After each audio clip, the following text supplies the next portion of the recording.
Bonsoir, bienvenue pour la 5e édition des Enfants du Rock. Alors on va parler rugby. Ah bon Rugby pendant une heure et demie. Ouais. Incroyable. Histoire de changer Incroyable. Alors, on va parler de tous les rugby, comme d'habitude. Donc du RCT, du rugby régional, du rugby international. Et ce soir, on a le plaisir d'accueillir Laurent Gaillat, qui n'est Bonsoir à qui n'est toutes ni et plus tous. ni moins le manager général des Ballons Gilbert. Bonsoir. Bonsoir. Heureux de t'avoir parmi nous. Merci. Et donc, on va parler de ballon, parce que c'est très important dans le rugby, le ballon, parce que sans ballon, eh ben, c'est pas de comme rugby. les arbitres, on ne peut pas jouer. Sans ballon, il reste que les amis autour. Voilà, exactement. Donc, voilà, on consacre la dernière partie de l'émission à Laurent Gaillat, mais il va intervenir aussi tout au long de cette émission, puisqu'il a beaucoup de choses à dire. Il est au fait du rugby national et international, puisque les ballons Gilbert sont présents sur tous les terrains du monde, on peut le dire. Oui, tout à fait. Voilà, donc on va attaquer par le RCT, Ouais. tout seigneur, tout honneur. Alors, excusez-moi, j'ai... Non mais, j'ai manqué non mais j'ai retenu. Donc À tous mes t'as carton devoirs. jaune là. Carton jaune. Puisque Et rouge avec Calipano. mes acolytes sont là. Le premier, c'est Sergio Odo. Ouais. Bonsoir, Sergio. Salut Patrick, ça va? Et très bien, ouais, le deuxième, on ne le présente plus, c'est Cédric Califano. Bonsoir à tous. Le bien nommé. Donc voilà, on va parler du RCT et du déplacement qui se profile donc dimanche soir à 21h. C'est original. Charles. Pardon. C'est À original. Chamboué, Original pardon. encore un dimanche. J'allais dire à Charletti, à Jamboué, donc contre le Stade français. Alors, la question qui se pose, avec qui?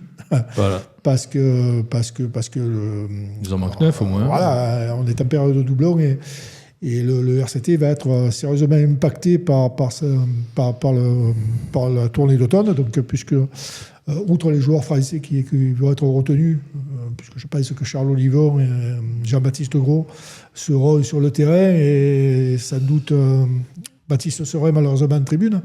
Il va sans doute nous manquer aussi les deux joueurs italiens, donc Garbisi Brax, les deux joueurs géorgiens, Javakia et Gigashvili.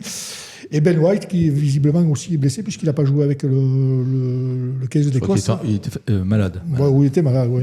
Bref, il va nous manquer une dizaine de joueurs. Donc, si on rajoute ça à cela les blessés, voilà, on va, je pense, puiser dans l'effectif espoir pour ce déplacement.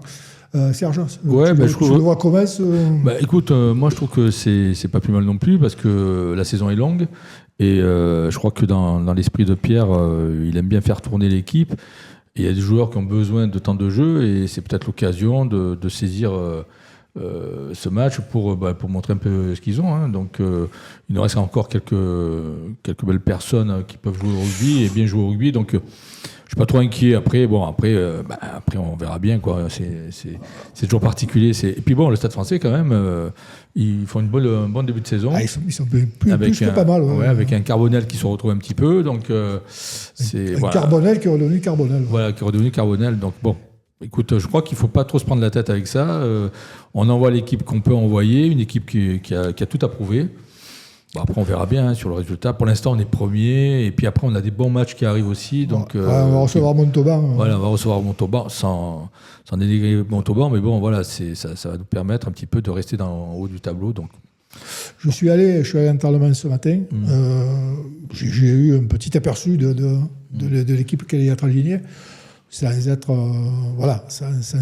mirobolant, on a de quoi faire quand même une équipe solide. On a quand même un groupe quand même assez homogène, même avec l'équipe Espoir, qui a de bons résultats, pas trop mauvais on va dire. C'est peut-être le moment de faire tourner, comme Sergio a dit, et Pierre donc a l'habitude d'essayer de nouveaux joueurs.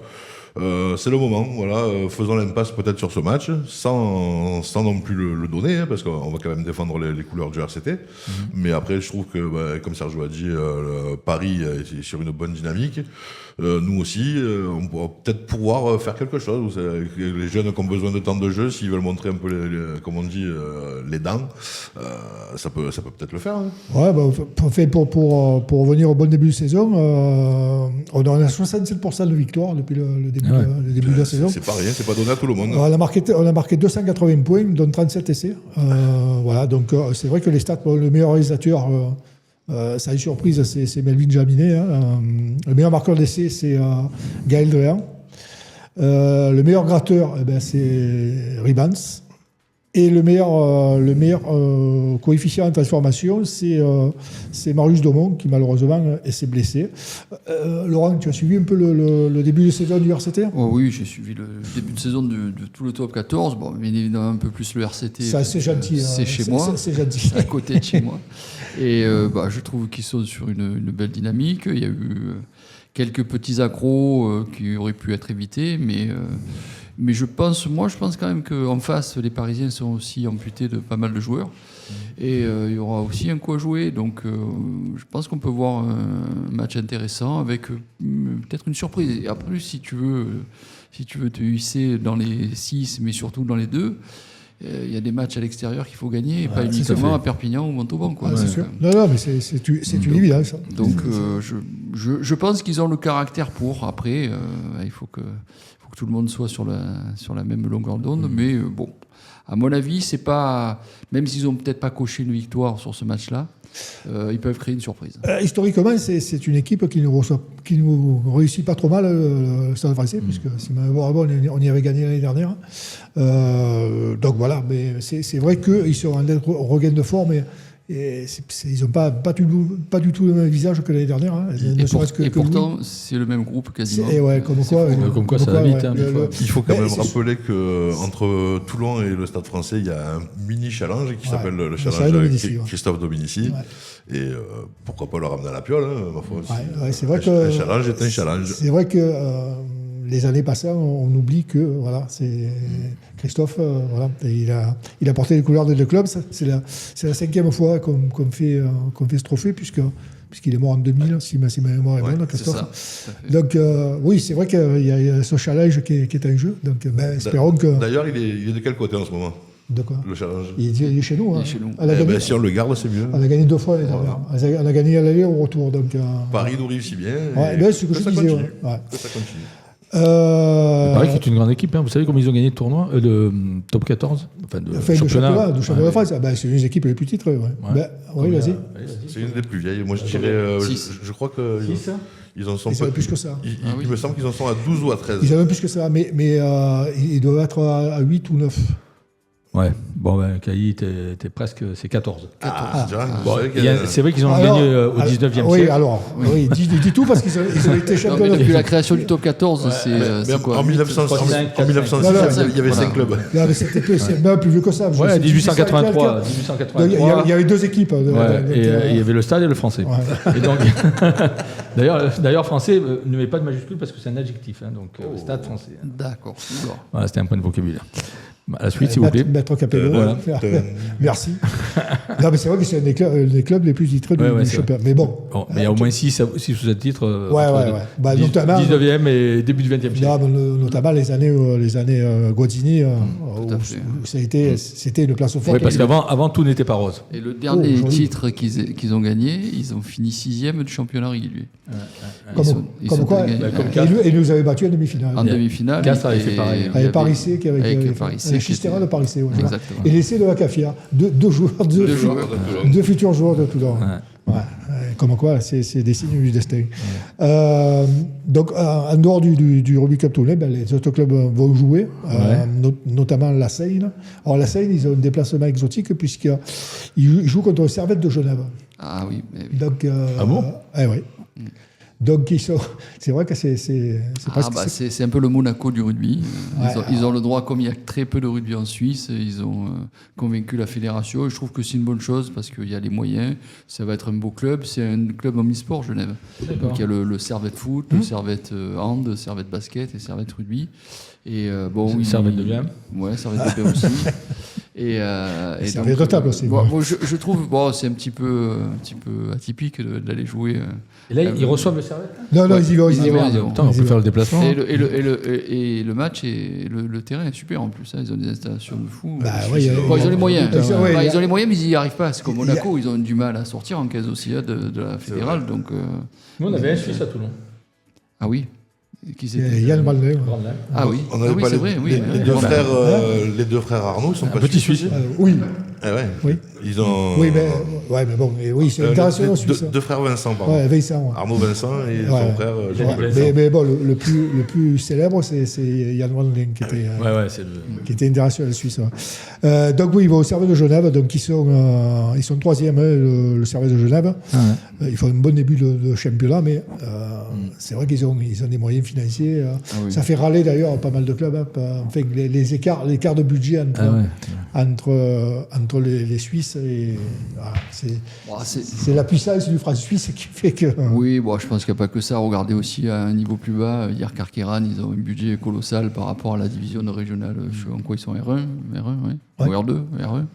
Ils sont montés là. Ouais, R1, donc. Non, ils sont à R2. R2, ils étaient à R3, ils sont montés à R2. Ouais. Et donc, on va les récupérer à la Ciotat. Ah ben c'est vrai. Et à Bastia. C'est vrai. Le coup d'eau qu'on a reçu dernièrement avec Eric Betts, ben, ils n'ont pas de match. Par contre, ils reçoivent Montmélian le 30 novembre, donc le week-end d'après. C'est un match important contre Montmélian. Montmélian qui est troisième du championnat.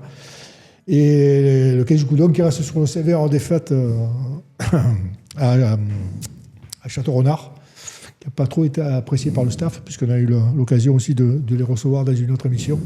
Ils sont un peu remontés. Ouais, ils n'étaient pas contents. Ouais, ils n'étaient pas contents. Ouais. Ils ont pris 40 points, c'était pas prévu au programme. En Fédéral 3, il n'y a pas de match. Donc la prochaine journée, par contre, il y aura une Gapo-Le Morillon qui va avoir son pesant de cacahuètes, puisque les deux sont tout simplement à 0 victoire. Ils n'ont pas gagné un match, donc il y en a un des deux qui va gagner, enfin. J'espère qu'ils ne vont pas faire match nul. ça serait le pire. Ouais, ils souffrent. Tant qu'il n'y a pas de match arrêté, c'est le principal. C'est des clubs qui sont en souffrance à ce niveau-là. Fédéral 3, pour en avoir discuté avec les dirigeants, est-ce que la marche n'est pas trop haute pour cette équipe? Est-ce que c'est parce que, bon, notamment le Mourieux, c'est le club de quartier, donc ils ont du mérite. Voilà, c'est compliqué. C'est pas la meilleure génération qu'ils ont. Non, mais ils en ont eu des meilleurs.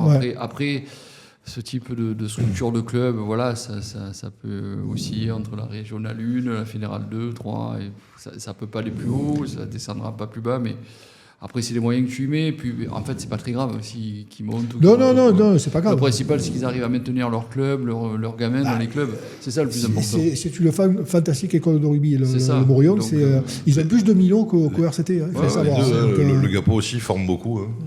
Ouais, aussi, mais le Morillon, c'est une des plus grosses écoles de rugby de l'agglomération, de la région tournaise. Et en plus, ils ont le mérite d'avoir une équipe cadet, une équipe junior, ce qui n'est pas le cas de toutes les. La plupart des clubs sont obligés de faire des ententes avec d'autres clubs, surtout sur les 14, 16, 19. Et là, non. Donc, le plus important pour ce club-là, c'est de maintenir l'école de rugby comme elle est. Quoi. Ouais. Il y a aussi des matchs pour les jeunes du RCT. Alors, les espoirs du RCT qui font un début de saison un peu chaotique, ils vont recevoir Béziers. Alors Béziers est 6e ex-aequo avec eux, à 10 points. Castres est leader en Ventu avec 28 points. Castres. Ils dominent largement la poule, mais les espoirs, toujours pareil. C'est une équipe en reconstruction. Il y a eu beaucoup de départs l'année dernière, puisqu'on sait que quand ils arrivent en fin de cycle, à 23 ans, donc, où ils restent... où ils signent pro, où ils partent. Donc, il y a un renouvellement de l'effectif qui a été important. Donc, voilà, il y a du boulot à faire. C'est compliqué ce début de saison. Puis comme ce week-end, un match encore avec doublon pour la une, on va piocher dans ce vivier c'est vrai qu'aussi, des espoirs, donc ils sont souvent impactés par l'équipe première. C'est vrai qu'il manque beaucoup de monde parce qu'ils jouent avec la première. Je pense à Amleta, Damon, Mezou, Kéré Karaba qui sont quand même titulaires indiscutables avec les espoirs. Voilà. C'est sûr que si tu les fais jouer avec les espoirs, c'est plus la même équipe. Donc voilà, c'est un peu ce qui explique leur début de saison compliqué. Il y a les Goderman qui se déplacent à Colomiers. Toulon est deuxième avec 26 points, mais un match de retard. Donc ils sont bien placés. Pour l'instant, ils sont à la deuxième place. Mais sachant que ce match de retard pourrait leur permettre de passer devant Castres, qui est leader aussi. Castres, ils tournent fort, hein, que ce soit chez les... Chez les jeunes ou chez les grands, c'est pas mal en ce moment. Les Alamerceries reçoivent Valence-Roman. Alors, les Alamerceries tournent fort, puisqu'ils sont invaincus, 26 points. Donc, ils reçoivent Valence, qui est 3e. Les Crabos reçoivent aussi Valence-Roman. Ils sont 3e avec 18 points. C'est Aix qui est leader chez les Crabos. Donc, Aix aussi, hein, c'est une... C'est une très belle école. Ouais, c'est une école on est en train de... Ils avaient pris pas mal d'avance sur Toulon, parce que... mais on est en train de le rattraper. Et c'est pas fait pour me déplaire. C'est vrai qu'on a souvent longtemps été en concurrence avec les Aixois. Toi, vous êtes toujours partenaire de... Toujours partenaire de Aix. Provence Rugby, ouais, c'est un beau club. Après, est-ce qu'ils vont arriver à monter cette année? Aussi, ils seront pas loin, mais je pense que Vannes est, pour l'instant, Vannes est un peu au-dessus. Ouais. Mais bon, le président Philippon construit brique par brique son club et il y arrivera parce qu'il va y arriver. Je le sais, j'en suis sûr. C'est un mec brillant. C'est un peu le La Rochelle du Sud-Est en fait. C'est pas, ça envoie pas des millions de dollars. Ça a l'engouement et ça a le public en main. Déjà, le public maintenant il est présent, le stade est toujours plein. Ouais, mais il fait combien le stade? 8 000 pour 8-9 000 quoi. Donc oui. Ouais, c'est pas. Non, c'est pas énorme. Je pense qu'ils vont le monter à 12 000 puisqu'ils vont refaire les travaux et ils devraient remplir 12 000. Après, est-ce que ce sont des fans? Non, ce sont des spectateurs.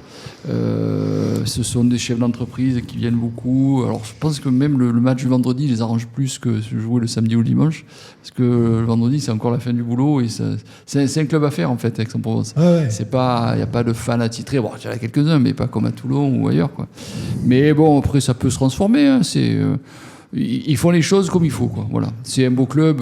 Les joueurs qui y sont très heureux de la qualité de vie.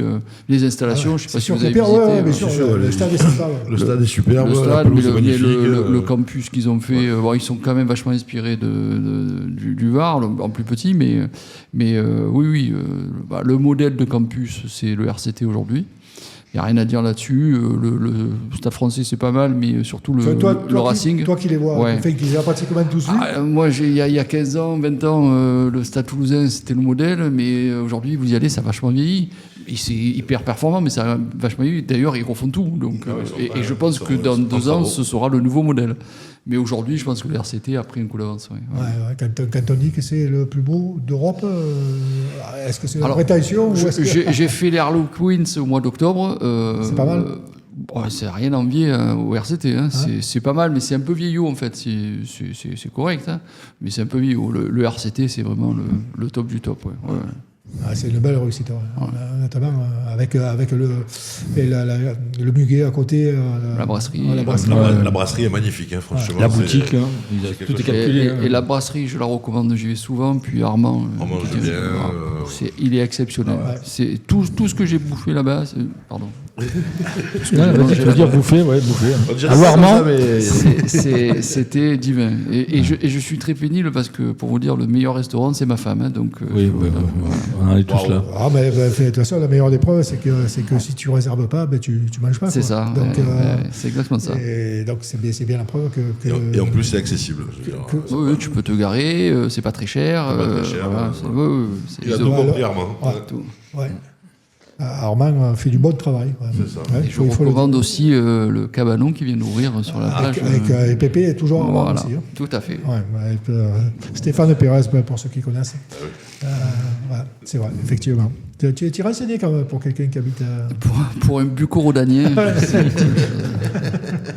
Tu dois avoir je suis frontalier, j'habite à la Ciotat. Il a des bonnes sources. Ouais, tu dois avoir un réseau de renseignement. J'ai plus d'amis dans le Var maintenant que dans les Bouches-du-Rhône, à part mes amis d'enfance. C'est-à-dire, au niveau du rugby, c'est plus... Niveau du rugby, puis sincèrement, la qualité de vie dans le Var, elle est quand même assez sympathique. On peut dire aussi qu'il y a Romain Novella. Dans les Bouches-du-Rhône, c'est pas mal. Qui a offert le café. Là, Saint-Cyr, c'est le Var. C'est toujours le Var, d'accord. C'est la limite. Voilà. La Ciotat, c'est Bouches-du-Rhône et Saint-Cyr, c'est le Var. Donc il y a aussi un petit coucou aussi à Romain Novella qui a ouvert le Café des Amis à Toulon aussi, qui est très branché rugby, un ami de Fabio, donc qu'on va recevoir bientôt. Donc voilà, il y a pas mal d'endroits où on peut aller manger, parler rugby. Joue au Morion, voilà, et on peut aller parler rugby, manger très correct, même très bien. Regardez et les matchs. Regardez les matchs, voilà, donc quelques adresses. On mettra un carnet d'adresses. Ah oui, D'accord. oui. On a 10% sur les additions. Donc, Non, on mais va c'est vrai augmenter, il commence à y avoir de très belles tables. ouais, c'est vrai. Ouais, bon, donc on a fait de la pub à Pépé, il faudra l'appeler pour qu'il. Voilà, qu'il fasse le choix. il faut qu'on vive, nous. Hein. Parce que bon, manger des pâtes, au bout d'un moment, on a les pâtes, mais bon, il faut mettre de la sauce maintenant. Alors il y a aussi un match pour les féminines du RCTPM. Ouais. Alors là, c'est pas un cadeau, puisqu'elle reçoit les filles du Stade Toulousain. Toulousain, ouais. Donc voilà, compliqué, début de saison compliqué, mais c'était prévu. Parce que le monde, on sait que l'objectif c'est le maintien. Donc elles sont 7e à l'heure actuelle, on reçoit le Stade Toulousain qui est 2e derrière Clermont. Donc voilà, je vous incite, moi, elle joue à Léo Lagrange. Alors je ne sais plus si c'est dimanche ou samedi, il faudrait que je vérifie. C'est samedi. C'est samedi après-midi. Je crois que c'est samedi après-midi, oui. Donc voilà, d'autant que le RCT joue que le dimanche soir. Il n'y a aucune raison pour ne pas aller à Léo Lagrange pour voir les filles jouer.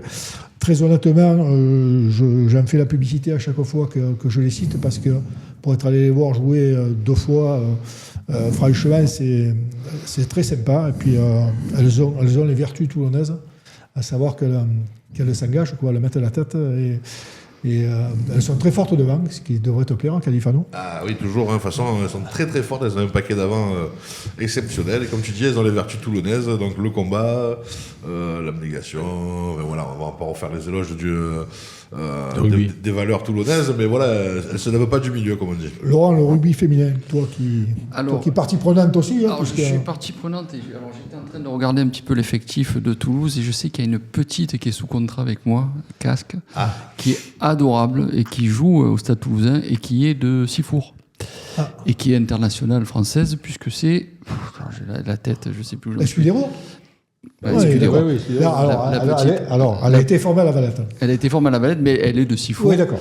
La petite Escudero, elle est juste magnifique, cette petite. Elle est intelligente, elle est brillante, elle joue super bien au rugby. C'est une des cadres de l'équipe de France, d'ailleurs. C'est une des cadres de l'équipe de France. Elle a été nommée aux Oscars du Middle et bon, elle a fini au pied du podium, mais quelqu'un d'extraordinaire. Donc, qu'est-ce qu'elle fait à Toulouse mais alors, le rugby féminin, malheureusement, c'est pas super bien payé. Donc, je pense que Toulouse lui a proposé un boulot à côté un peu plus intéressant, une qualité de vie aussi intéressante. Donc elle est sur un bon trade. On l'a pris sous contrat Casque il y a peu avec Gilbert et c'est vraiment une belle rencontre. Donc je serai sûrement allé au Lagrange. Mais bon, j'aurai un petit faible pour le Stade Toulousain. Donc on ne sera pas dans la même tribune. Je mettrai un truc rouge et noir. Pour l'heure et le coup d'envoi, ça sera bien dimanche 23 à 14h à Léo Lagrange pour les femmes.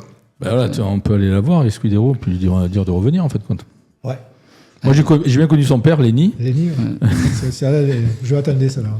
Ouais, c'était facile. Il y a un moment qu'elle elle fait vraiment, elle a fait une Coupe du Monde phénoménale en plus. Elle a planté essai sur essai. Non, je suis très content. Et puis grâce à cette Coupe du Monde, ça a permis une augmentation de 56% quand même. Alors on partait de bas, mais chez les féminines. Une augmentation de 56% de licenciés. Licenciés chez les filles. Ouais. C'est une augmentation constante. C'est bien que grâce à cette Coupe du Monde, il y a de plus en plus de femmes qui jouent au rugby. On savait que déjà au foot, ça jouait pas mal, mais là, le rugby féminin prend un essor. Moi qui suis fan de foot à la base, parce que je suis joueur de foot, je regardais, la dernière fois, j'étais dans un hôtel, je regardais Arsenal-Lyon, bon, c'est quand même la Champions League. Ça reste faible, alors que le rugby féminin, je peux te dire, j'ai vu les matchs de Coupe du Monde, alors certes, c'était à partir des quarts ou demi, ça fait rien à envie au mec, quoi. Ça jouait super rapide, ça s'envoie. Il n'y avait pas de phase de jeu où tu disais, c'est des filles, quoi. Tandis que dans le foot, ça reste parfois un peu surprenant. Ça va vachement évoluer, je trouve que le rugby féminin, c'était spectaculaire. Maintenant, ça joue au pied, c'est capable de faire les sauter. Notamment le jeu au pied. Avant, c'était vraiment le point faible, mais maintenant, ça l'est plus, quoi. Et je peux vous dire qu'une fille comme Charlotte Escudero, alors elle est sous contrat avec moi, bien sûr, je la promets. En plus, elle est d'ici, donc tu peux te. Elle est d'ici, mais alors elle a tout. Elle est complète, vraiment. Mais tu peux la faire jouer derrière aussi. C'est elle une est rapide, athlète hors norme.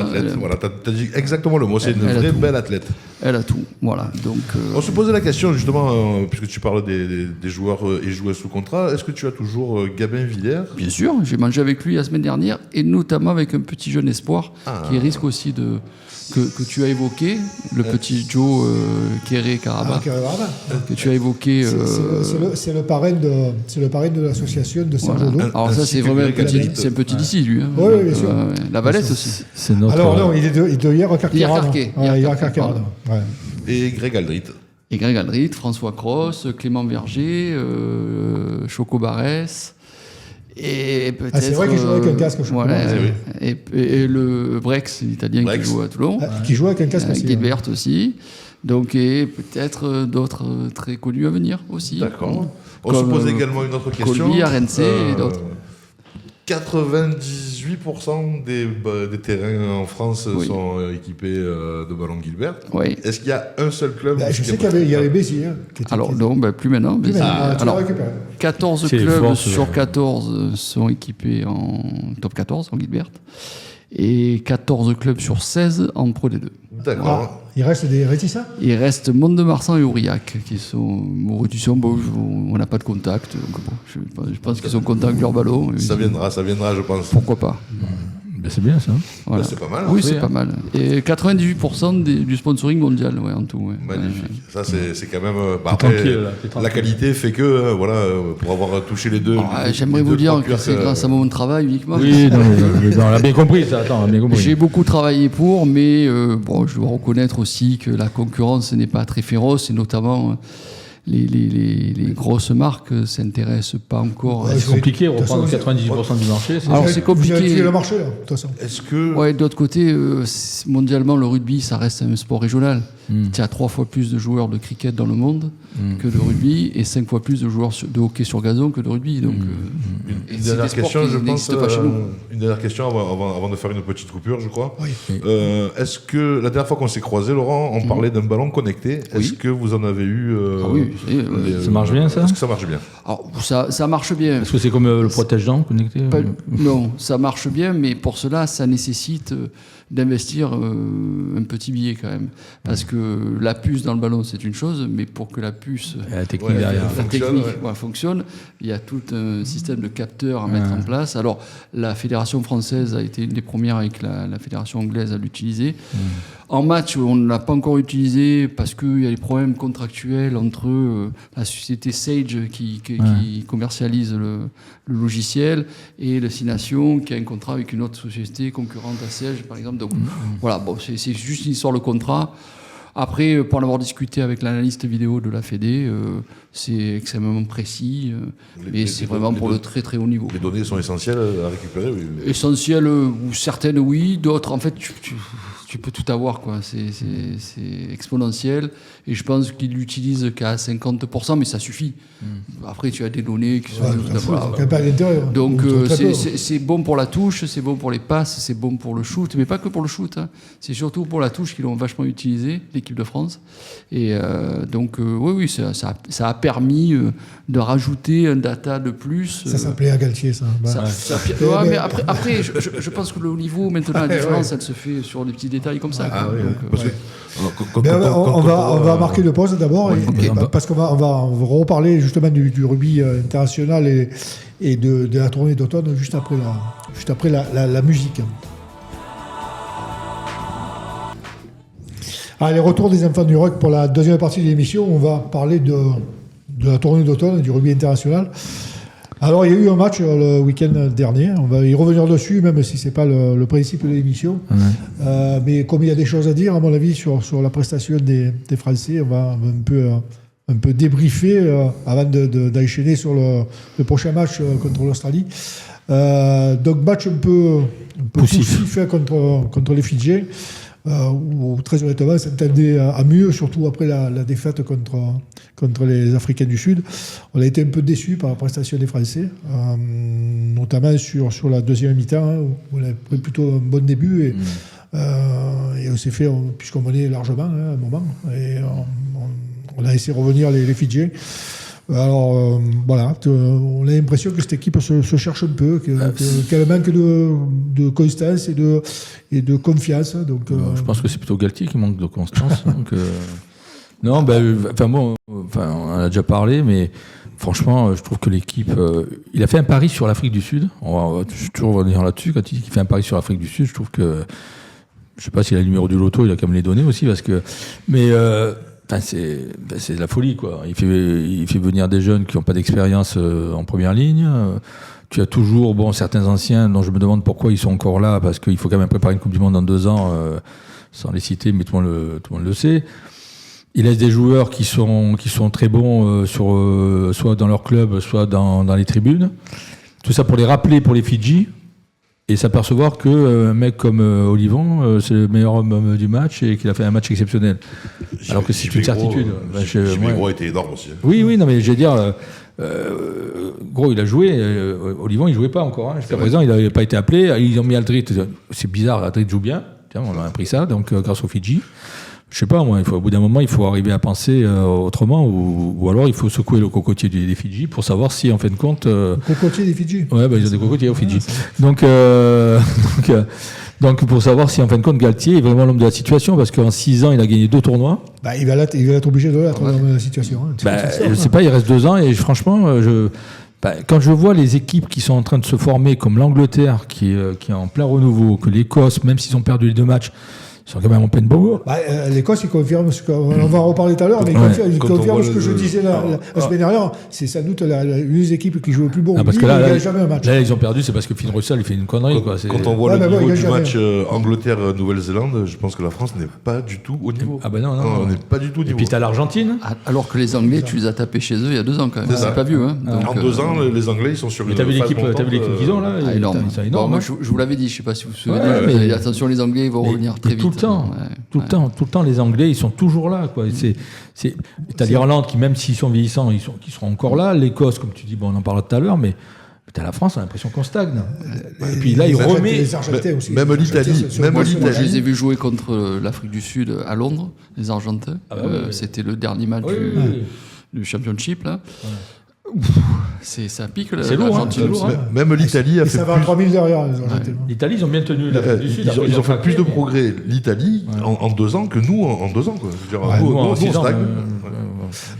On n'arrive pas à voir le jeu que Galtier veut mettre en place. Je cherche encore, j'ai l'impression qu'il cherche toujours. On a du mal à comprendre. Moi, je pense que ce qui pêche aujourd'hui, c'est vraiment la première ligne. Il nous manque, si tu n'as pas les titulaires indiscutables, même Antonio te manque. Aujourd'hui. Beato Movaca, en talonneur, je le trouve 10 fois plus fort que Marchand. JB Gros, comme tu dis, Winnie manque énormément. Une première ligne solide qui assoit les bases de la mêlée, c'est important dans le rugby. Parce qu'en deuxième ligne, tu as ce qu'il faut. Flamand, c'est quand même. Flamand, c'est énorme. Par contre, Meafou est encore hors de forme. Hors de forme, mais c'est bon. Troisième ligne, tu as ce qu'il faut. Après, pour le problème Olivon, je pense que Galtier il a été blessé très longtemps. Je pense qu'il voulait voir un petit peu dans quel état de forme il était. Et effectivement, il a été très bon face aux Fidji sur les 20 premières minutes au moins. Après, tous les autres sont un peu effondrés. Bon, je pense, moi j'étais à France, Afrique du Sud. Tu étais à Bordeaux, non? Non, j'étais à Paris pour France, Afrique du Sud. Il y a quand même un delta, quoi. Oui, c'est énorme. Physique, hein. J'en parlais la semaine dernière, quand ils se sont mis côte à côte pour la photo au l'hymne national. Puis le problème, c'est qu'on est ridicule à côté. Même à 14, vous n'avez pas peur. Le problème, c'est physiquement, on est bien. On s'appuie sur des valeurs qu'on pense être bonnes, comme les 2 ailiers, donc Bielbarré et Penaud. Qui ont des ballons, bien sûr, quand on leur met des ballons en profondeur, vitesse pure, ça va vite, mais en défense, ils sont pas forcément au top. Et après, Penaud, ça va, quoi. Ouais, mais le baril, il est un peu juste. Et donc, le problème en France, c'est que dès qu'on a un joueur dont on fait l'éloge et tout, il faut le garder jusqu'au bout. Bielbarré, il est nominé pour être meilleur joueur du monde, quoi. Il a été meilleur joueur d'Europe. Hein. Parce qu'il est champion d'Europe aussi. Parce qu'on a parlé beaucoup de lui et qu'il a marqué beaucoup d'essais. Mais après, c'est pas un joueur complet. Il a des aptitudes physiques exceptionnelles. Il a une qualité de vitesse, mais c'est pas un joueur complet. Ça va très vite. Je pense qu'un garçon comme Dréon, Tréant. Ouais. Il a rien à lui envier. Hein. Voilà. Et Je pense qu'il faut qu'il s'épaississe un peu. Il est jeune, hein, bien Oui, sûr. ouais, mais pourquoi tu ne fais pas jouer contre les Fidji, tu ne fais pas rentrer un mec comme Tréant ou même contre l'Australie qui est encore à notre portée, alors que là, on fait jouer. Alors la technique, là, on s'en porte. On fait jouer encore. Bon, Gaël, ok, c'est bien, mais au bout d'un moment, il faut passer à autre chose, quoi. Je veux dire. En fait, Gaël, ça a été un peu je pense, c'est le fil rouge de Galtier, où il lui a dit, je t'amène jusqu'en 2027, quoi. Ouais, je pense aussi. Et je pense qu'il est aussi important dans le vestiaire que sur le terrain. C'est un athlète. Il y a des mecs comme ça qui ont comme Oui, puis il a eu une prise de conscience il y a quelques années où vraiment il s'est pris en main. Puis c'est un athlète hors norme. Donc pour moi, d'avoir un ficou dans l'équipe, je trouve ça normal. C'est un papa, tu vois, il y a beaucoup de. Ouais, pour manager Voilà. un peu ces jeunes là qui sont montants dans le groupe, c'est bien. Hein. Il y a un gars qui pose des questions, hein, et qui d'ailleurs dans la presse, c'est unanime. C'est le cas d'Entamac. Ouais, Qui franchement. Est-ce qu'il peut apporter plus? Je pense que oui. Après Avec la valeur est indéniable du garçon, mais et le problème aussi, c'est qu'il n'y a pas du pot aujourd'hui. Et Dupont, ça manque. Et Ntamak sans Dupont, c'est là justement où le problème. Ntamak sans Dupont, est-ce que c'est le Ntamak qu'on connaît, quoi? C'est ça. Alors, est-ce que je pense que Ramos serait peut-être mieux en 10 aujourd'hui? Oui. Mais qui tu mets en 15 derrière? Tu mets Biel Barret, il peut jouer en 15. Il peut jouer en 15. Le petit Tamac aussi peut jouer 15. Tu peux rappeler Jaminet, parce que je pense que le pardon, ça existe partout. Pas pour Grill. Pas pour Grill. Bon, c'est un peu dommage parce que l'explication qu'il a donnée suite à son débordement, effectivement, qui est intolérable. Mais bon, voilà, tu pardonnes à d'autres, hein, donc pourquoi pas. Oui. Avec une rapidité déconcertante d'ailleurs pour certains. Hein. Pour certains. Ouais. Donc, c'est comme ça. Mais bon, après, oui, en 15, oui, Biel Barry peut jouer en 15. Il y a le petit Chabouli, qui est un petit Marseillais, donc j'embrasse, et dont le papa Moussa est un ami, et qui a aussi une belle progression à venir, quoi. Je pense que ça. Ouais, mais je pense que là, sur des matchs comme les Fidji et l'Australie, tu peux lancer des jeunes comme ça. Pourquoi tu ne sais pas second? Joris second? Parce que c'est pas le premier choix. Ouais, parce qu'il sera toujours deuxième dans le métier. Numéro 10 à l'ancienne. Avec second, premier. Enfin, ouais. Non, moi, j'aime bien Joris parce que il a, depuis qu'il est sous la houlette de l'ancienne 10 Clermontois, je perds son nom. Lopez. Depuis qu'il Lopez l'a pris sous son aile, Joris est en train d'exploser et il fait des beaux joueurs. Alors il devient un joueur moderne. Autant c'était 10 à l'ancienne, il y a quelques temps. Voilà que maintenant il est en train de s'affirmer. On en parle, on rigole, mais à l'heure actuelle, sur la forme du moment, Louis Carbonel aurait sa place. Louis, bien sûr. Louis. Ah oui. Je parle à l'heure actuelle. Après, on le sait, avec Galtiero, c'est compliqué les voix. Ouais, voilà. Mais comme tu dis, voilà, on a l'impression que Ntamak, c'est Dupont. C'est pas pareil. Et oui, pourquoi? Parce que Dupont prend le jeu à son compte. Et il le met dans de bonnes conditions. C'est lui qui est gestionnaire du jeu. C'est ça. Il est dépositaire du jeu toulousain. Et forcément que dans une équipe de France où tu as 6 ou 7 cousins... C'est sûr que s'il attend Lucu pour accélérer le jeu, à Bordeaux, c'est le contraire. C'est Jalibert qui est dépositaire du jeu. Donc l'idéal, ça serait peut-être Lucu Jalibert. Mais bon, Jalibert est blessé. Il revient là, j'ai vu. Oui, il va jouer normalement ce week-end. À Bordeaux. Mais tu as raison que, moi, honnêtement, il s'entête avec Ntamak.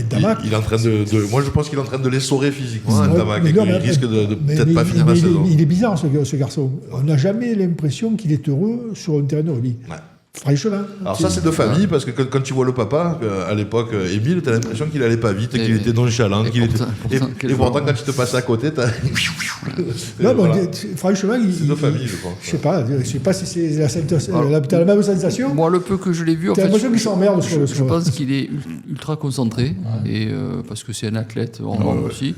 Il est ultra concentré, je pense que c'est un peu sa façon de... Après, c'est un taiseux, c'est pas un garçon hyper expansif. Non, il travaille sérieusement, il est cadré dans son truc. Et là, tu penses qu'avec les échéances qui arrivent, ça serait pas bon de mettre du 109 un petit peu dans l'équipe de France. Il y a le tournoi, c'est une chose. Maintenant, j'ai vu qu'il y avait un calendrier Nation Championship. Ouais. Alors là, je ne comprends plus rien.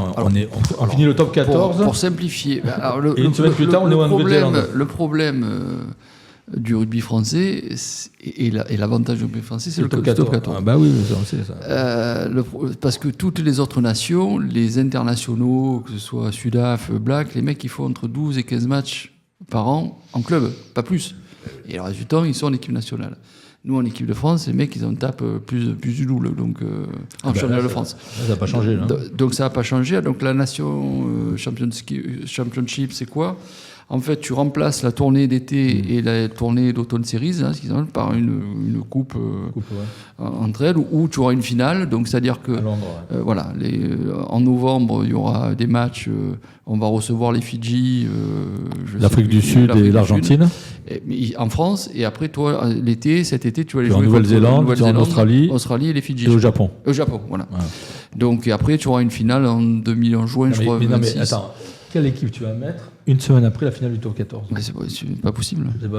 Non, mais après, il y a le voyage en plus. Il n'y aura pas les finalistes déjà. Tu as un enjeu financier, et puis je pense que World Rugby souhaite que le rugby s'internationalise plus. Ouais. Et le championnat de France truste un peu beaucoup d'internationaux de tout pays. C'est pour ça que tu as des pays comme l'Angleterre, la Nouvelle-Zélande qui disent si vous partez jouer ailleurs, dans le championnat domestique, vous jouerez plus pour nous. Et l'équipe nationale, c'est le Graal. Ça doit être le Graal. Bien sûr. Ça doit être le Graal. Et c'est peut-être là où nous, on a un problème. Qu'est-ce qu'on attend pour changer le top 14 ? Tu peux changer les jeunes, tout ça, mais si les gamins, ils arrivent rincés, bien sûr. Tu auras toujours le même problème, en fait. Et ce projet, je t'arrête, je t'interromps, mais ce projet de ligue fermée, tu y crois Non, R360, non, je ne crois pas. Trop. Il y a toutes les nations, toutes les fédérations qui ont écrit à tous les joueurs en disant que si ils s'approchaient de loin, ils étaient exclus de toute compétition. Donc, mais qu'est-ce qui empêche justement une modification du top 14 ? Parce qu'on pourrait très bien faire aussi 2 poules de 8. C'est la monnaie. Hein. Oui, 2 poules de 8, c'est ça. Non, mais c'est le nombre de matchs. Ouais, d'accord, mais bon. Si tu veux que le top 14 ne soit plus un obstacle à ton équipe nationale, tu fermes la ligue complet, c'est-à-dire au lieu de 14, tu en mets 12, pas de descente, pas de montée. Alors, comme ça, les mecs, même s'ils finissent dernier. Donc, au niveau de la ligue, c'est une question de pognon. Oui. Alors, au niveau des clubs, attends, comment tu peux m'expliquer que le président de la ligue qui était bénévole jusqu'à présent, maintenant, on va toucher entre 250 000 et 280 000 euros. Eh oui. Alors, explique-moi, parce que s'ils n'ont pas de pognon, comment ils font pour payer la ligue est très riche. Alors, paradoxalement, la ligue est riche et les clubs sont en danger pour beaucoup. Mais comme dans tous les sports, quand tu commences à te professionnaliser et que tu veux attirer de plus en plus de stars parce que ton championnat du monde... Et donc, tu n'es pas capable de t'apercevoir que des équipes comme la Nouvelle-Zélande, où il y a combien, 6 millions d'habitants, 7 millions d'habitants, ils ont un championnat, ils sont 3 ou 4 fois champions du monde, et toi, avec ton top 14, tu n'as pas d'étoile. Bah non. Parce que tu as le top 14, justement. Et comment ils font avec le pognon? Il faut dire qu'on a le top 14. C'est-à-dire que la Ligue alimente le niveau de vie des clubs. Et le niveau de vie des clubs, pourquoi tous les étrangers veulent venir jouer en France? Parce que c'est là où ils sont le mieux payés. Donc pour bien les payer, il faut de l'argent. Donc oui, non, mais c'est un petit peu Donc c'est une révolution qu'il faut. Il faut revoir, déjà, il faut moins de clubs pour qu'il y ait moins de matchs, d'une part. Quid de cette Coupe d'Europe? On fait rentrer des Sudaf maintenant dans la Coupe d'Europe. Ça fait 2 ans où tu emmerdes tous les clubs avec du RSE. On en parlera à une autre émission sur la dictature du RSE, où tu leur dis il faut être écolo, il faut être ci, il faut être responsable. Et tu vas faire un match, envoie 60 mecs, aller-retour et en bus pour faire 2 matchs. Prends les gens pour les cons. En plus, il y a même des supporters qui y vont. Voilà. Ça, c'est pour les vacances. C'est les riches. Le supporter, lui, il se paye le déplacement. Ouais, d'accord, mais bon, ça le gonfle un peu quand même. Donc, quid de cette Coupe d'Europe? Est-ce qu'elle est nécessaire? Dans le format actuel, elle est ridicule. Déjà, il y a plein de personnes qui comparent. Elle épuise les organismes. Tout le monde la joue. Tout le monde la joue. Tu sais que tu vas jouer. Là où tu finis dans les 6. T'as les matchs aller, mais t'as pas les matchs retour. Plus personne comprend. Le format est très compliqué à comprendre. Donc je pense, alors, c'est un peu un paradoxe parce que tu veux que le rugby se mondialise un peu plus. Donc pour qu'il se mondialise, il faut qu'il soit exposé. Pour qu'il soit exposé, il faut jouer. Mais après, le PCR, c'est une ligue privée. Ça n'a rien à voir avec World Rugby, avec le 6 Nations. Et donc là, tu rentres parce que tu prends la monnaie. Voilà, donc c'est... C'est compliqué, mais pour en revenir à Galtier, j'aimerais pas être à sa place. Alors c'est vrai que parfois il peut être un peu lunaire, il peut être un peu Parfois, Jean-Claude Van Damme sur ses discours, mais de l'autre côté, il se heurte justement à ces problématiques où tu as des joueurs blessés, parce que plus tu joues, plus tu as des chances de te blesser. Tu as des joueurs rincés. C'est insoluble alors. Tant que tu rases pas par le bas, où tu dis la Coupe d'Europe, on arrête. Comme on avait arrêté le change du Manoir, c'était la Coupe de France. Ensuite, tu avais les matchs. Donc tu avais arrêté ça. Ou alors changer la formule. Changer le format. Est-ce qu'un groupe France ou la Coupe d'Europe, tu le fais tous les 2 ans ou... Non, mais tu dis c'est les 4 premiers, et puis tu as moins de matchs. Voilà, tu as 8e, quart, demi. Là, tu as Montauban qui vont jouer la Coupe d'Europe. Tout le monde la joue. Alors qu'ils s'en tapent royalement. Ils ont d'autres soucis que de jouer à la Coupe d'Europe. C'est peut-être même une épine dans le pied du club financièrement. D'aller jouer les Sudaf, ça coûte pas. Tu fais un mini-tournoi et puis voilà, c'est fini. Donc bon, c'est. Après, c'est. On devrait revenir comme au mini-poussin. On fait un plateau sur une journée. On joue 4 matchs de minutes. La finale de la nouvelle Nation Championship, ça va être ça. En langue, sur 5-6 journées, tu as 5-6 matchs. Et c'est une phase finale. Et ça suffit. Ça va être un gros plateau, le gros poussin. C'est ça. Tu vas nous filer les adresses, on va écrire, remonter un peu leurs trucs. Bon, pronostic contre l'Australie, on devrait s'en sortir quand même. Parce que les Australiens, ils sont pas au mieux. Ils ont montré. Moi, je pense qu'ils sont pas au mieux, mais ils ont tapé les Blacks quand même. Et l'Afrique du Sud. Et l'Afrique du Sud. Là, ils ont chargé contre l'Angleterre. Non, ils sont pas au mieux aussi. Vu la Coupe du Monde 2023 qu'ils ont fait, ils étaient déjà pas du tout au mieux. Ils vont mieux quand même. Ça va un peu mieux, mais est-ce que nous on va bien? Les Italiens viennent de battre les Australiens. Ça va être compliqué de les prendre, moi je pense. Non, moi je pense que normalement tu as quand même tous les arguments pour les prendre. Ouais. Mais voilà, pour en revenir sur charge de rugby, je pense que le défi physique il est là. Ouais. Si tu veux des joueurs en forme pour gagner une Coupe du Monde, il faut pas qu'ils jouent autant. Donc il y a quand même entre la Fédé et la Ligue une charte pour les joueurs qui ne doivent pas jouer plus de X matchs, mais même ce nombre de matchs minimum, c'est trop. C'est trop. Est-ce que faire un groupe France qui n'intégrerait pas les clubs, l'année de Coupe du Monde. La Fédé. Avec quoi mais d'ailleurs, les clubs, ils sont aussi contents que les joueurs partent en équipe de France. Ils sont à la rue. Parce qu'ils sont payés aussi. La Fédé. C'est quand même les clubs qui payent les joueurs. Hein. D'accord, mais quand ils partent, il y a une compensation, mais qui ne finance pas en totalité leur salaire. Mais non, après, la Ligue est un peu plus riche que la Fédé aujourd'hui, mais la Fédé a eu de gros problèmes financiers à la suite des problèmes qu'ils ont rencontrés pendant la Coupe du Monde. C'est un peu compliqué, c'est un petit peu compliqué aujourd'hui. D'ailleurs, financièrement, une Coupe du Monde en France, elle a été rentable ou pas cette Coupe du Monde?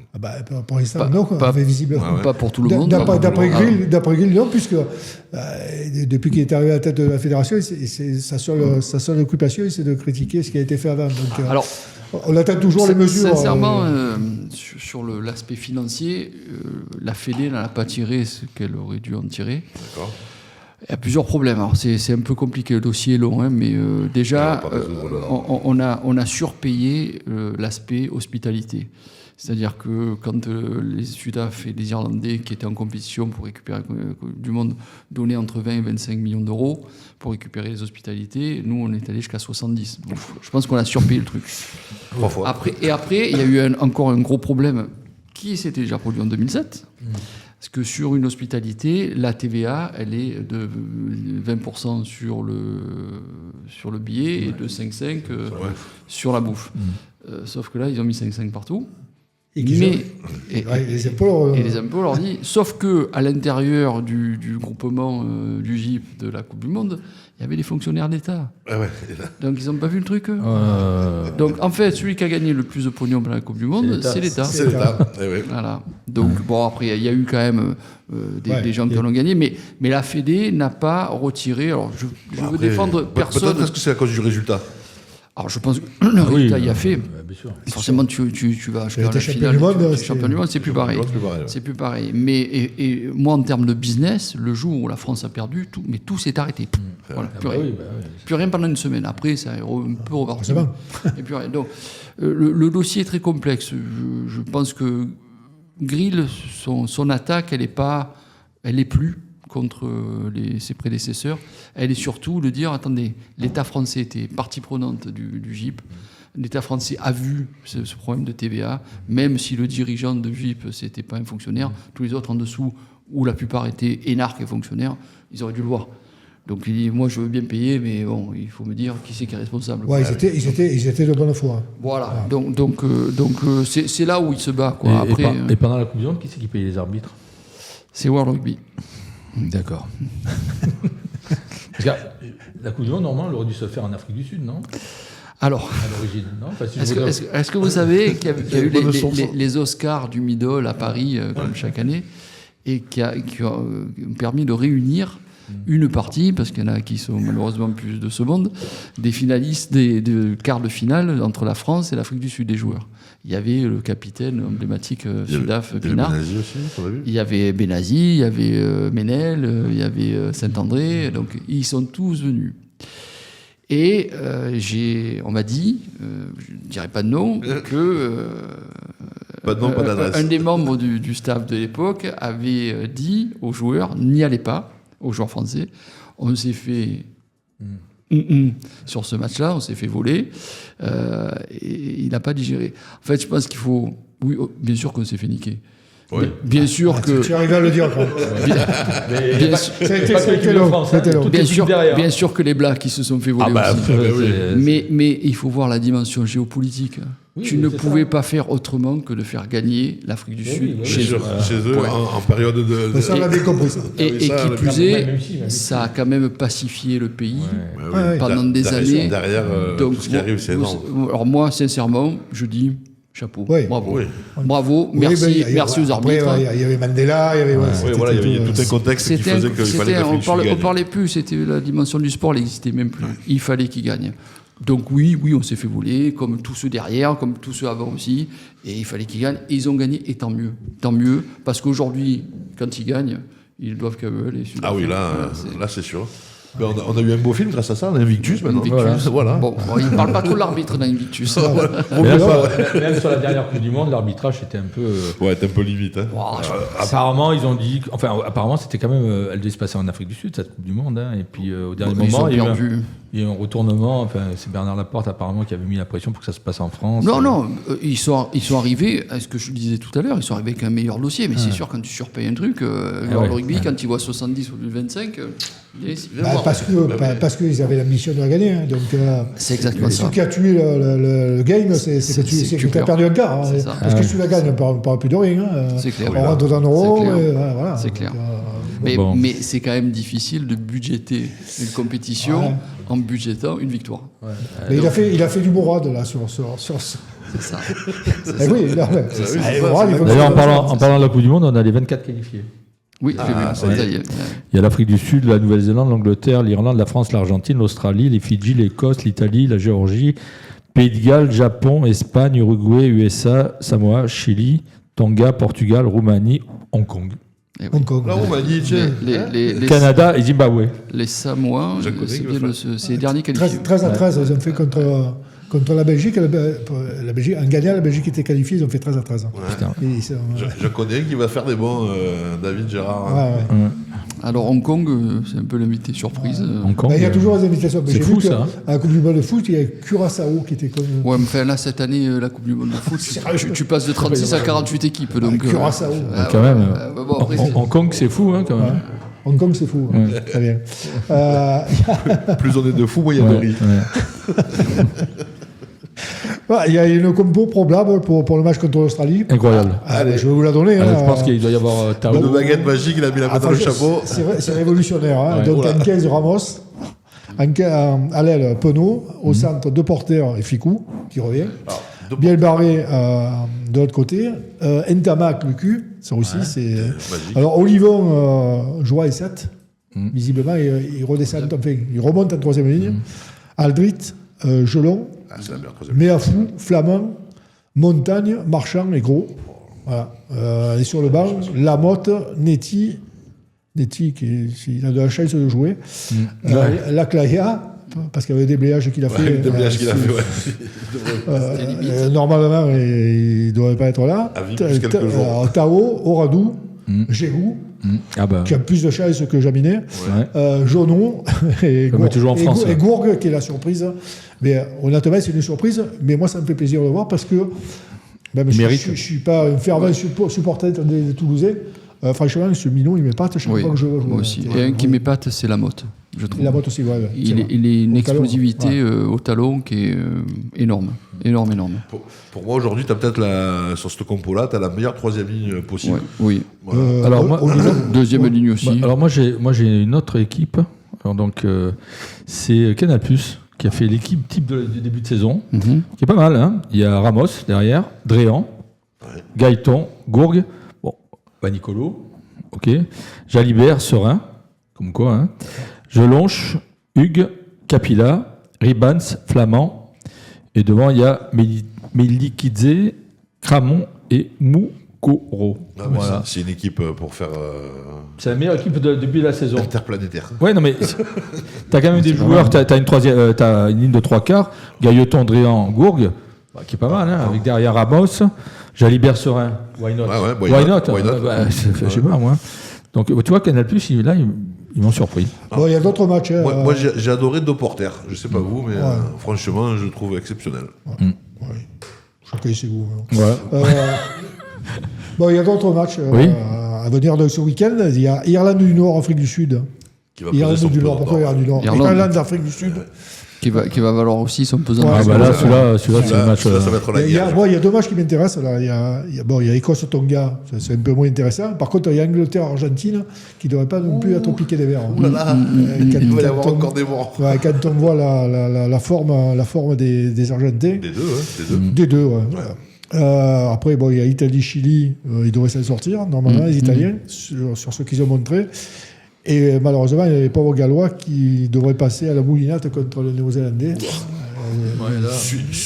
Suivant la défaite contre les Anglais, en général, les Blacks ne perdent jamais 2 fois d'affilée. C'est jamais très bon. Hein, c'est rare. Des Blacks en colère, en principe. Ça va être. Non, mais c'est vrai du poireau. C'est vrai que l'Irlande, Afrique du Sud et l'Angleterre, Argentine. Il va falloir regarder ça. Ça a piqué.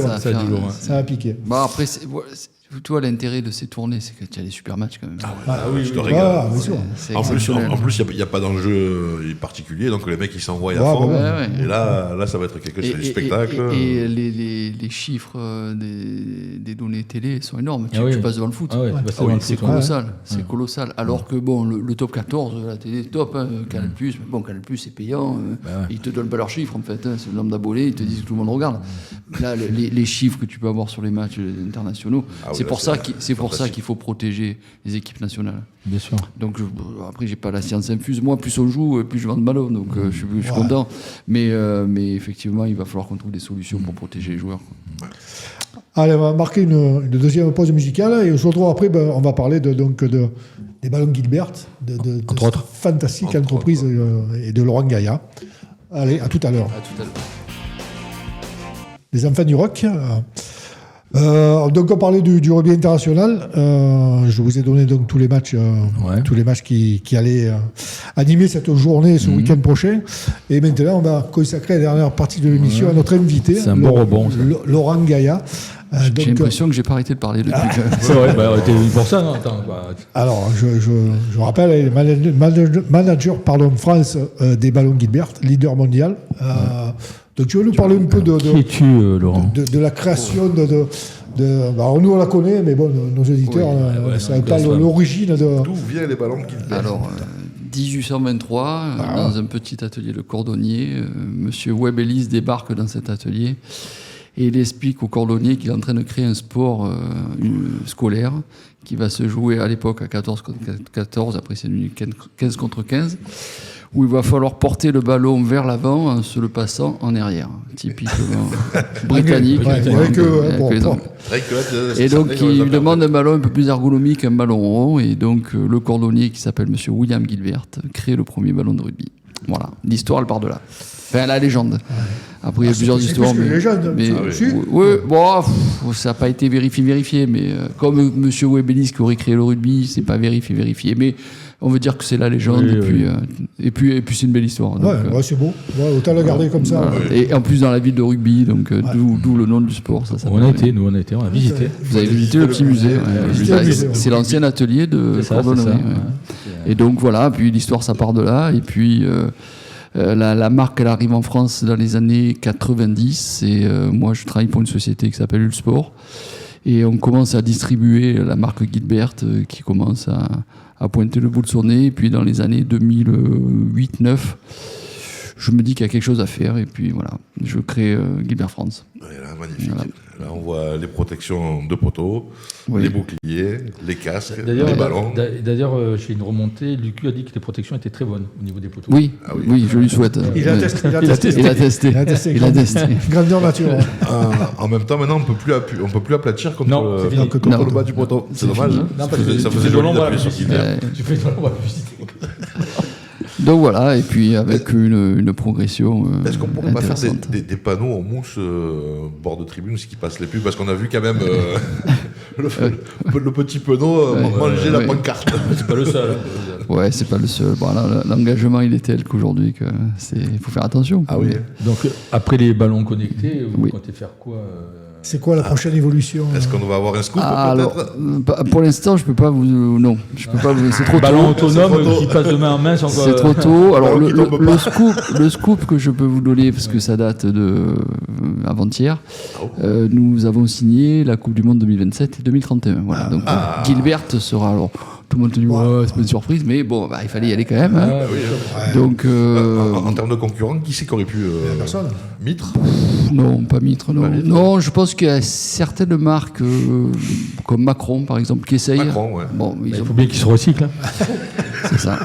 Donc, ils ont pas de ballon aujourd'hui, mais ils avaient la volonté d'intégrer un produit dans le haut niveau, mais bon, ça n'a pas marché. Adidas, Mais je pense qu'ils ont pas là. Voilà. Je pense qu'Adidas pourrait, après c'est une question de volonté, comme je disais, je sais pas si c'était en direct ou pas, mais le rugby c'est un sport régional, donc il faut qu'économiquement ça intéresse les gros. Et le football, il y a quand même beaucoup plus de gens qui jouent, quoi. Donc, C'est bien dommage. Oui, c'est bien dommage. Après c'est bien. Après, pour c'est historique. pour le sport. C'est historique et c'est un sport de combat. C'est un sport anglais. Comment on t'explique que le Pakistan et l'Inde, qui représentent à eux deux un tiers de la planète, ils jouent au cricket, ils jouent au hockey sur gazon, mais ils jouent pas au rugby. C'est un problème physique. Ils pensent peut-être qu'on est des brutes. C'est un sport de combat. Mais avec l'implantation de McDo maintenant au Pakistan, je pense qu'il y aura des gros un peu. Oui, je pense. Non, mais par exemple, la Chine, il y a quand même des athlètes hors normes. J'ai vu dans le basket. Il n'y a pas que des minces. Il n'y a pas que les minces. Non, mais le Pakistan et l'Inde, c'est parce qu'à la base, c'était peut-être un sport universitaire et que voilà. Ça a été. C'était britannique quand Au même. départ, c'était un sport un peu d'élite quand même. Ouais, voilà, donc universitaire, même en France, c'était un sport universitaire. Il y a avait pas les si Anglais longtemps qui que ça. étaient dominants là-bas. Oui. Et donc ça a toujours été, même en Argentine, c'est le sport de l'élite argentine. Je crois qu'ils sont. Le peuple joue au foot. 150 000 licenciés, c'est-à-dire qu'ils sont 2 fois moins que nous en licenciés, puis ils arrivent quand même à sortir les équipes. Mais c'est pareil pour l'Écosse, c'est pareil pour les Gallois. Hein. Donc ils arrivent par génération, pas tout le temps, mais à sortir des équipes ultra En compétitives. Nouvelle-Zélande aussi, c'est universitaire. On voit souvent des vidéos sur, pour pas citer les réseaux sociaux, mais des AK de chaque collège. Oui, mais après le sport anglo-saxon n'a rien à voir avec le sport en France. Le sport en France, c'est le club. Le sport anglo-saxon, c'est l'école. Donc c'est pour ça qu'après, de l'école, ça suit en Nous, université.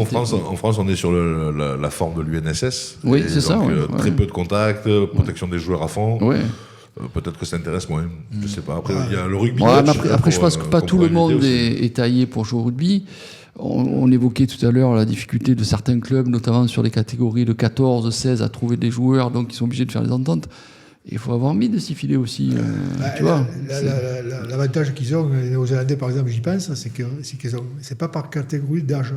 Non. Par catégorie de poids et de taille. Ouais, Ouais, c'est ouais. vrai, ouais. L'âge, peu importe. Ouais.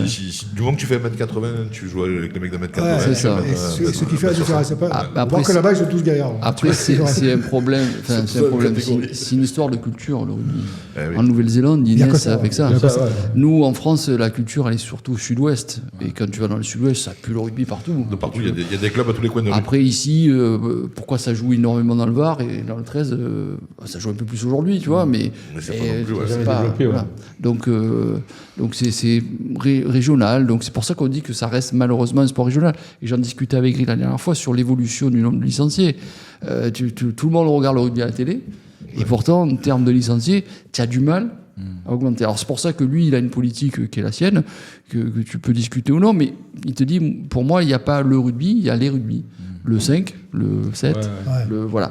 Et tu peux aller chercher à 5, forcément, que tu te fais moins mal qu'à 15. quoi. Voilà. Là-bas, c'est- Après, le rugby de base, c'est le 15. Donc, Il y a le 13 aussi. Hein, qui bon, est- le 13 Ouais, aussi, le 13, oui, oui. Ouais, alors c'est encore plus. Bon, alors, confidentiel. Là, alors c'est- le 13, ils sont sortis de la fédé, ils ont une fédé à part. Ouais, ils ont fait la part, ouais. Ça vivote quand même. Hein, c'est, Les clubs, il n'y a surtout- plus tous les clubs, à part Perpignan. Perpignan, ouais, c'est ça, tu en as un peu à Toulouse, un peu dans le 84, dans le Vaucluse, ça le joue un Vaucluse, peu, ça joue aussi, mais- ouais. ben bon, c'est confidentiel, ouais, c'est ultra confidentiel. Voilà, donc nous, on est devenus donc leader du ballon parce qu'on a beaucoup de brevets sur ce produit-là, on a beaucoup de recherches, on a investi beaucoup. Et aujourd'hui, on se retrouve, oui, leader sur le marché. Et tu as des contrats sur des joueurs aussi. Alors j'ai des contrats sur les joueurs en protection, casque notamment, et épaulière. Donc on parlait de Gabin Villiers, de Rex à Toulon, de Choco Barès, de Verger, de Cross à Toulouse, et de Thomas Lavaux et Greg Aldrit à La Rochelle. Voilà.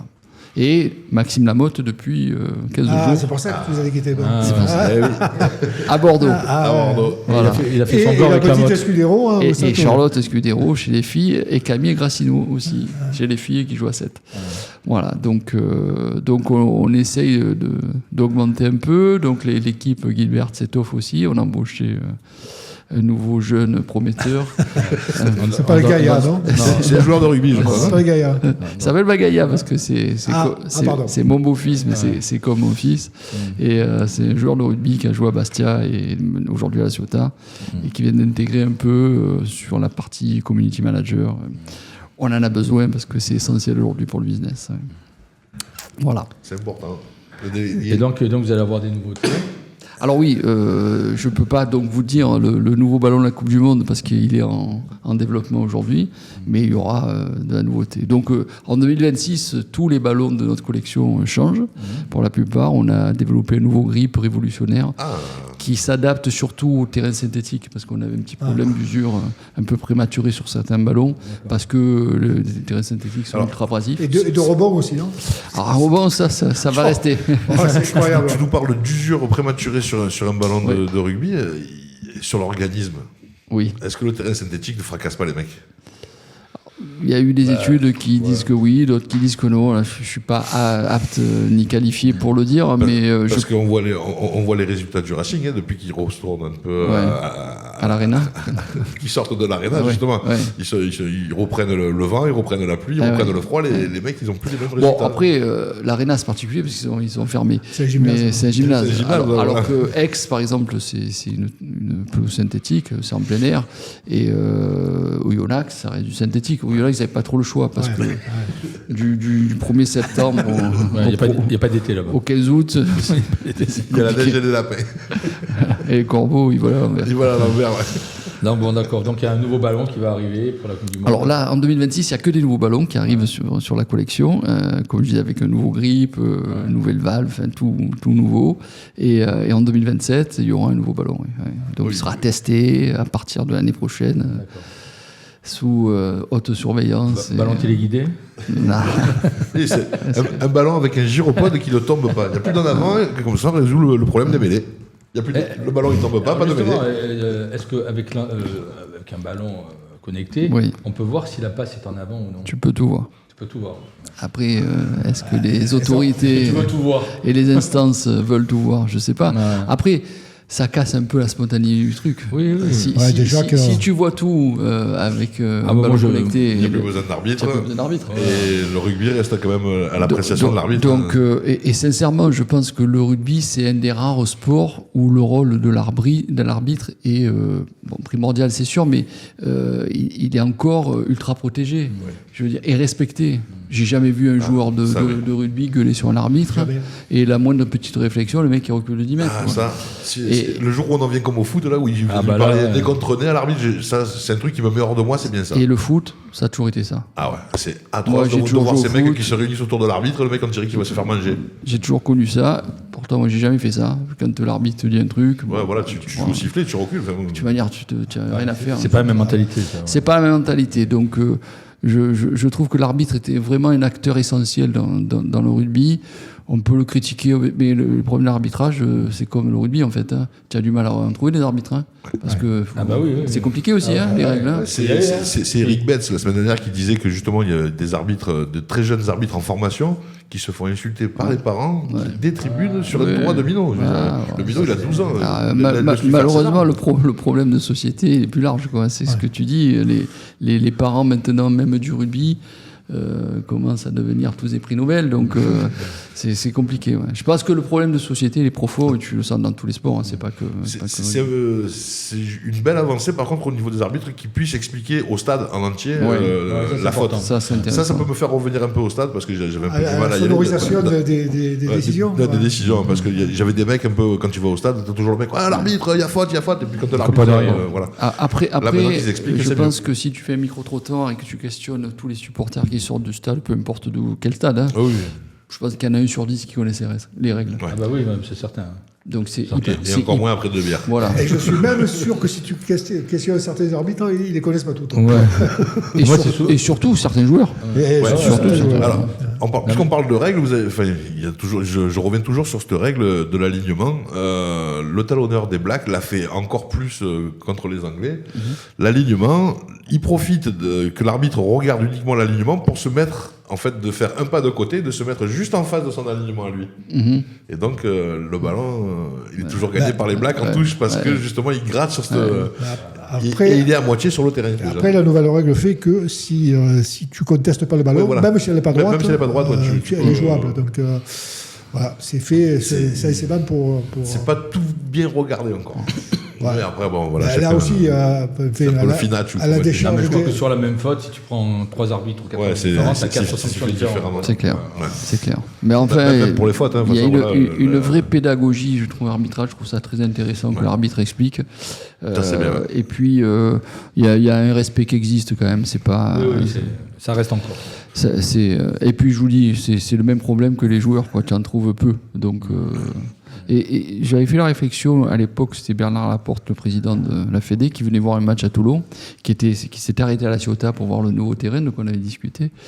Et il me disait, c'est marrant parce que l'ambiance au foot et au rugby, tu n'auras jamais la même. Mais je dis, c'est pas possible. Moi qui suis un joueur de foot, le foot, tu connais la touche hors jeu, tu sais jouer au foot. Ouais, il y a 2 règles. Soit tu es technique, soit tu l'es pas, soit tu es bon, soit tu es mais tu connais. Je suis pas contre de tester des trucs, il y a toujours qui montent au créneau. Il faut que ça soit cohérent tout le temps. Si se mettent, si tout le monde siffle la même chose, et qu'ils le mettent pour la même faute. C'est la règle du plaquage qui va évoluer, c'est obligatoire parce que là c'est lisible. C'est des histoires de plaquage se baisse, pas tête, c'est l'usine à gaz. Les circonstances atténuantes, la vitesse. Le mec il est en train de glisser, il tombe, alors qu'il il s'est baissé. Typiquement, le plaquage sur Ramos. Il y en a qui disent il tombe, donc il va pour plaquer, et pourtant il a un peu de rouge. Hein, donc, il a pris 4 semaines, je crois. 4 semaines en plus lourd. Mais bon, après, c'est un sport compliqué. Et quand il y a beaucoup de règles, c'est compliqué. C'est peut-être ça qui fait son charme d'ailleurs. Aussi. C'est ça.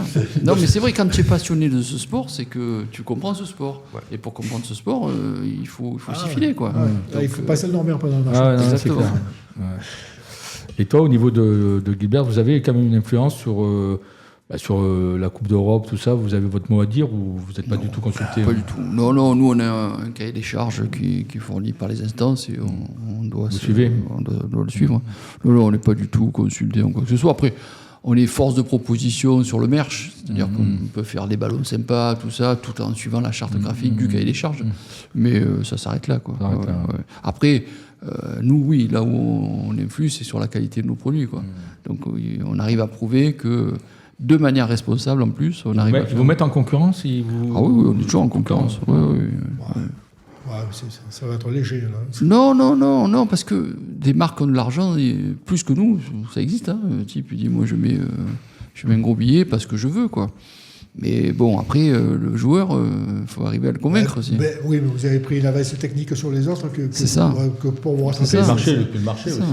On a pris le marché, et puis il y a des joueurs, je pense, on en parlait off tout à l'heure, à Lucas Meret, qui est le buteur. Alors, c'est le meilleur buteur, tout championnat confondu, depuis 2 ans. Qui jouait à Valence-Roman et qui jouait pas avec mes ballons il y a 2 ans et qui a insisté pour jouer avec mes ballons, et depuis il est devenu un meilleur buteur. Alors, est-ce qu'il y a un rapport de cause à effet? Certainement. Je pense que oui. Je pense que pas oui. Modeste. Et vous discutez avec lui, il dit mais c'est le jour et la nuit, quoi.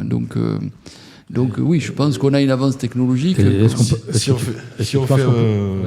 fait un bond en arrière de ne serait-ce que 20 ans, qu'on prend des ballons Adidas, donc le Wallaby que tout le monde a connu, partant de pluie, je pense que si on prend un ballon partant de pluie aujourd'hui avec Gilbert par rapport à celui d'il y a 20 ans, tu faisais la musculation en même temps.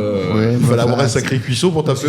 C'est le buteur qui est contagieux. C'était la matière. Hein. Le drop que tape l'anglais face au poteau, jamais il le passe avec le Wallaby. Non, jamais. Surtout s'il peut. Voilà, surtout s'il pleut.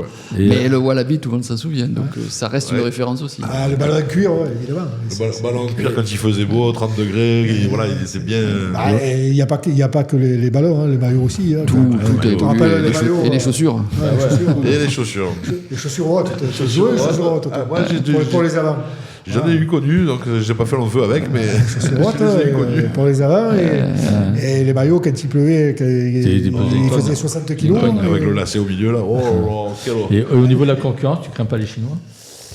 Non, parce que c'est pas du tout un sport qui les intéresse. Ils ne sont pas positionnés. Non, dessus, pas du tout. Bon, ils sont capables de tout faire, donc, mais bon, je pense pas que ce soit. On risque pas de retrouver des ballons sur Temu ou Shine. Ah bah, ils y sont. Hein. On a engagé d'ailleurs une procédure contre eux. Donc, des contrefaçons. Contrefaçon, ouais. Ah d'accord, ok. Les Schubert. C'est marqué. Je connaissais Cyril Schubert. Schubert. Tu vois, en fait compte. Non, la contrefaçon, certes, les Chinois, ils sont capables, mais après, les Chinois sont très peu techniques dans leur création, si tu veux. Donc, ils fournissent ce que tu leur demandes. Alors, ils sont très forts, il n'y a rien à dire, mais tu ne connais pas une marque de sport chinoise. Non. Voilà, donc... Pas encore. Alors, je pense que, par contre, en termes de véhicules électriques, ils vont y arriver plus vite que nous. Je pense qu'il y a des domaines où ils sont déjà arrivés. Ils sont déjà arrivés. Nous, on les bloque un peu, mais ils sont déjà arrivés. Sur les voitures hydrogènes, ils y seront avant que nous, on y réfléchisse. Mais là-dessus, sur le sport, c'est pas leur truc. Je trouve que, quand même, l'équipe du Japon, moi, puisqu'on parle côté asiatique, l'équipe du Japon a bien progressé aussi. Je ne sais pas si beaucoup d'étrangers aussi. Oui. Après, tu as quand même Train-Duc qui lance le rugby au Vietnam. Aussi. Donc, ça t'intéresse, ça? Ça m'intéresse. Je sais pas pourquoi d'ailleurs. Je l'ai croisé au tournoi du Petit Rue cet été, puisqu'il est venu. J'ai discuté avec lui parce que j'avais participé à son jubilé, il avait besoin de ballon, donc j'avais offert. Donc on a eu une belle discussion. C'est un super mec. J'ai beaucoup parlé avec lui. Vraiment un super mec. Dans un groupe, c'est des mecs comme ça qui font du bien. Fabuleux. Tu sais qu'il ne connaissait pas le Vietnam avant. Je sais. C'est son père qui avait Vietnam, je crois. Il n'avait jamais été, puis là, il a développé. On a discuté souvent parce qu'on comme ma famille vietnamienne. Et donc, si tu veux qu'on développe le rugby à huée. Donc, écoute. Mais pour l'instant, il faudrait des. Ils vont se faire siffler là-bas. Tu prends une éponge parce qu'avec ce qu'il pleut. Bon, après, je pense que le Vietnam, comme beaucoup de ces pays-là, ça va être au départ du Seven, parce qu'ils ont plus un gabarit à courir vite. Non, mais c'est pas le sport. Non, mais pourquoi pas, on sait jamais. Mais comme Francis Ntamak, le frère d'Émile, le fait à Madagascar. Tout à fait. Oui, tout à fait. Il développe le rugby, mais pas dans un aspect compétition. Il développe le rugby dans un aspect social, sociétal et pédagogique pour ouvrir un peu l'esprit à d'autres sports que le football. Quoi. Par contre, le Céven oui, a permis un développement. C'est vrai qu'il y a des pays qui ne s'intéressaient pas au ballon ovale et qui, grâce au Céven, on voit des... c'est plus facile de trouver 7 joueurs qui vont vite, quoi, plutôt que 15 Golgoth. Là, ils ont la place de s'exprimer, ces athlètes-là. C'est en pleine croissance, on appelle ça le 7-up. Ça y est.